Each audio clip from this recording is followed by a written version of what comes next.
நற்செய்தியிலிருந்து வாசகம். அதிகாரம் 17, இறை வசனங்கள் 1 தொடக்கம் 11 வரை. அக்காலத்தில் இயேசு வானத்தை அண்ணாந்து பார்த்து வேண்டியது: தந்தையே, நேரம் வந்துவிட்டது. மகன் உம்மை மாட்சிப்படுத்துமாறு நீர் மகனை மாட்சிப்படுத்தும்.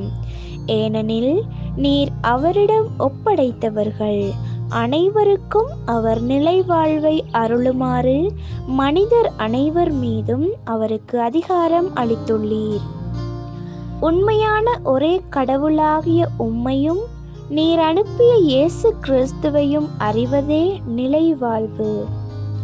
நான் செய்யுமாறு நீர் என்னிடம் ஒப்படைத்திருந்த வேலையை செய்து முடித்து நான் உம்மை உலகில் மாட்சிப்படுத்தினேன்.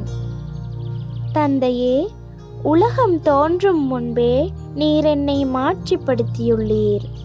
இப்போது திருமுன் அதே மாட்சியை எனக்கு தந்தருளும். நீர் இவ்வுலகிலிருந்து தேர்ந்தெடுத்து என்னிடம் ஒப்படைத்த மக்களுக்கு நான் உமது பெயரை வெளிப்படுத்தினேன். உமக்கு உரியவர்களாய் இருந்த அவர்களை நீர் என்னிடம் ஒப்படைத்தீர்.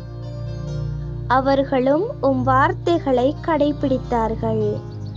நீர் எனக்கு தந்தவை அனைத்தும் உம்மிடமிருந்தே வந்தவை என்பது இப்போது அவர்களுக்கு தெரியும்.